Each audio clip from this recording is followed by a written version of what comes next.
Why did Israel recently go into Iran and bomb their nuclear development sites? Check out this clip over here with Elica Le Bon, who recorded this a few months ago, but it says in almost prophetic fashion exactly what was brewing, what was happening, and why Israel now is going in and taking care of business. So let's watch this clip together and then talk about it. But first, hit that subscribe button over there in the corner. We'd love to stay in touch. Check this out. Iran is very far away from Israel, right?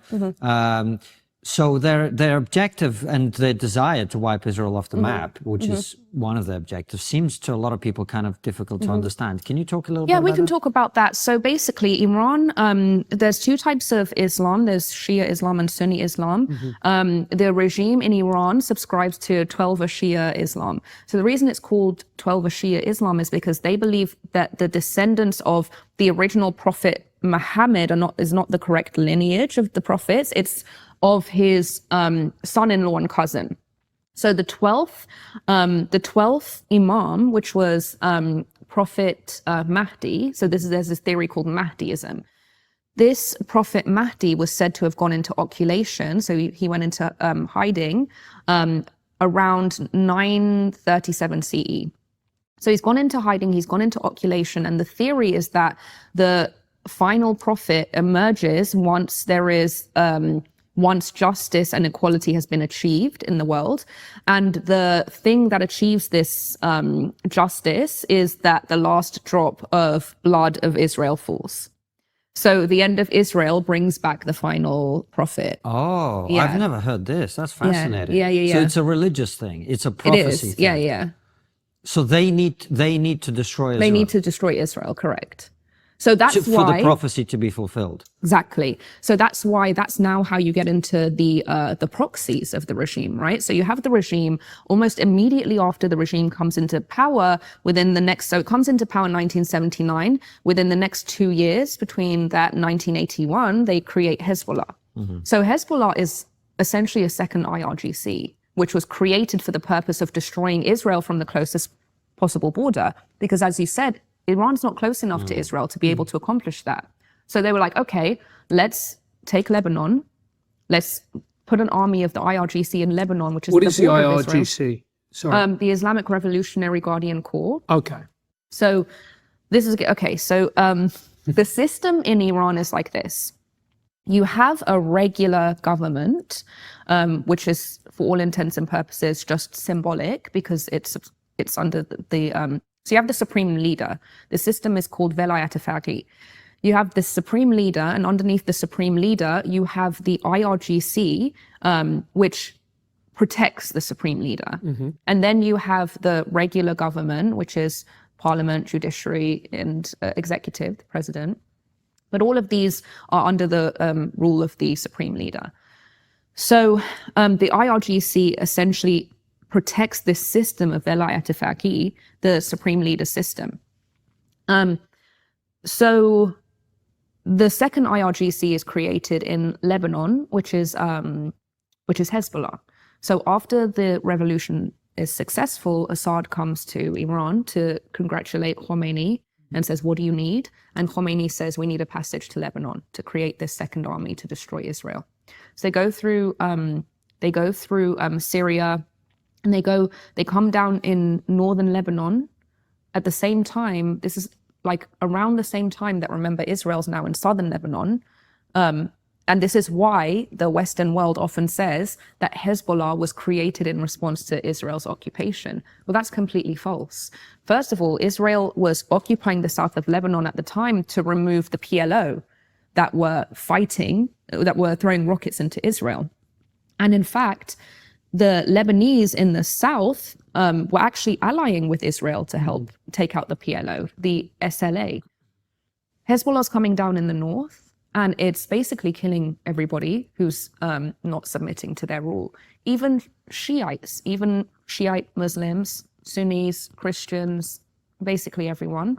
They start engaging in a series of terrorist attacks, bombing the American embassy in Beirut, kidnapping Americans, killing them. Then it goes into like the kind of Iran-Contra affair, blah, blah, blah, blah, blah. Whatever. Anyway, the whole point is that this regime creates its proxies in order to start satisfying its goal, which is the destruction of Israel. And that's how it ends up also funding and providing training and assistance to Hamas and the Houthis, basically all in furtherance of the same goal. So I'm guessing that they don't really particularly care, the Iranian regime, which is funding all these proxies, about civilian casualties. It's not just that they don't care, it's that they need civilian casualties. It's part of the propaganda machine. So you can't turn Israel into a pariah state, right, which is the goal, that everyone thinks this is the most evil state in the world, unless Israel its hand is forced into striking areas where they've put, munitions in schools and in hospitals and places like that, right? So that it's actually part of their strategy to maximize civilian casualties. And in fact, this was something that they read in Sinwar's, a leaked report of something that Sinwar had even admitted himself, that they need as many civilian casualties as possible. Because when they have civilian casualties, then the rest of the world is like, Israel's evil, we need a ceasefire, we need to end all of these things, and then Hamas lives to see another day. The thing that I find really interesting about all of this is that Biden gave Iran a lot of money. Now, I don't understand why that is.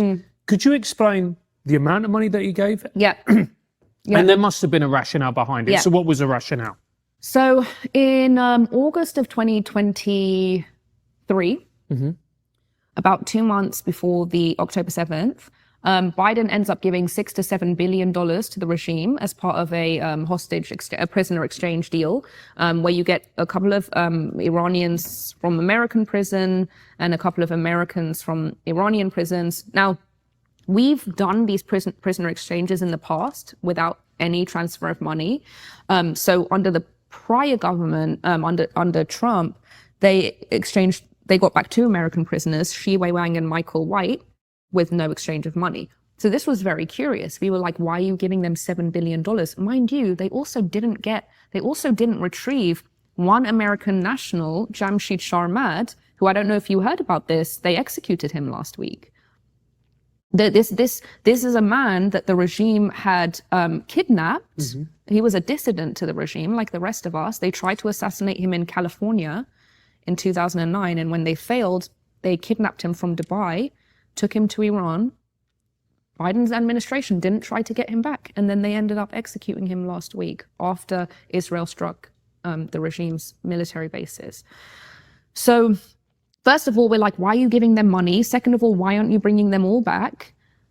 So then what we end up finding out is that you have this lead negotiator in Qatar come out and basically say, these are like laying the ground for getting back into the second JCPOA, which is to get back into another nuclear deal with the regime, which was what Obama did, if you recall, gave $150 billion to the regime to get into the JCPOA, the nuclear deal. And so what does that mean, to get into the nuclear deal? Because there will be people who go, look, you've got 2 choices with these regimes. You either isolate them and then they go into the arms of Russia, China, whatever else, or you try and work with them and hopefully bring them into the fold, and then that way you can have soft power over. You're smiling. Yeah, you think it's clearly bollocks. It's 45 years of a failed strategy of appeasement. And they tried the same thing with the Nazi regime, and they appeased for so long that they ended up having to kill 50 million people to take them out for just delaying the inevitable. So that's exactly what Obama thought. He was like, oh, maybe if we just give them $150 billion, they'll stop committing terrorism and suddenly start liking us. And it's like, what part of terrorist regime do you not understand? They want you gone. They want you dead. And they're trying to strategize every way they can to pull one over on you. So that's exactly what happened. They got into this nuclear deal, which didn't do anything, mind you, because the provisions of the nuclear deal expired after 10 years anyway. So they could then enrich to their heart's content, and they had $150 billion.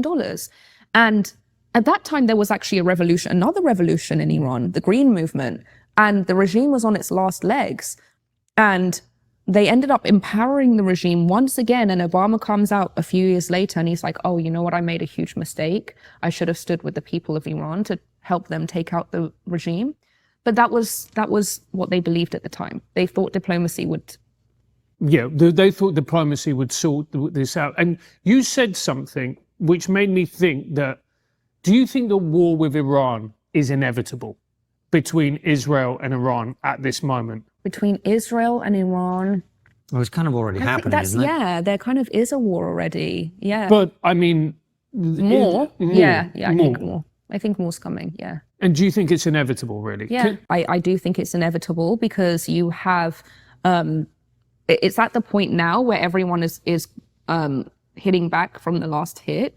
And I mean, it's going to require one party saying, you know, I'm completely just abdicating this. I'm not going to continue with this. And I don't see why either one of them would do that. So yeah. And the regime has already come out and said that it's going to strike back on Israel after the previous attacks.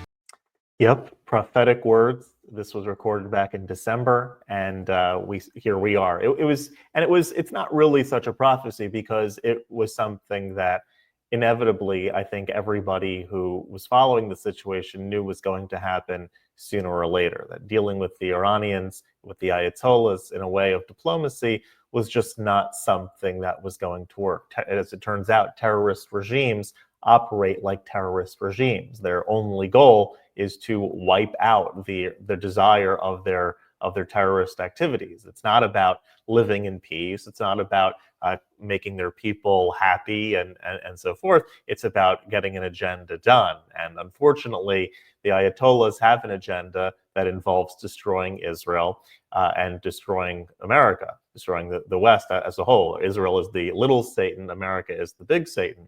So this is not a new war also that started just recently with Israel. Israel was attacked twice last year directly from Iran in 2024. It was attacked twice directly. Israel has been on the receiving end of Iran's proxies for quite some time via Hamas and Hezbollah, the Houthis, and so forth. So this is not something that Israel just woke up and was going to start bombing people. Even the IAEA, the International Atomic Energy Agency, who is no friend of Israel, by the way, said that Iran has violated its uranium enrichment that is close to nuclear grade weaponry. And Israel having the opportunity, took the opportunity to make sure that that wasn't going to come into fruition. Because better to engage and to quote unquote escalate a situation when you're dealing with an opponent that does not have nuclear weapons than when they do have nuclear weapons. Clear and present danger doesn't have to be when the guy already has the atomic weapon aimed directly at your face. You can stop it before it becomes something that is out of control. At the time when it's much more manageable, when that avenue is open, you take that avenue, and that's what Israel is doing at this particular juncture. I hope, and I am confident that things are going to be dealt with very quickly and swiftly. This is not going to be a long, dragged out sort of war. This is precision targeting to military sites, making sure that Israel is no longer in danger. And really the rest of the Western world benefits from this. Not only the Western world, the Arab world too. Secretly, because they can't say it publicly, but secretly, Saudi Arabia, the UAE, Bahrain, all of these other more moderate Arab nations are pretty happy that Iran does not have access to a nuclear weapon, as they've said repeatedly that they don't want that to be the case. That's not the way that it goes in the Arab world to start praising Israel for its actions, but I think behind closed doors, they're not entirely disappointed that that Israel's doing the dirty work. If you like this content overall, hit that subscribe button over there in the corner. We'd love to stay in touch. Take care.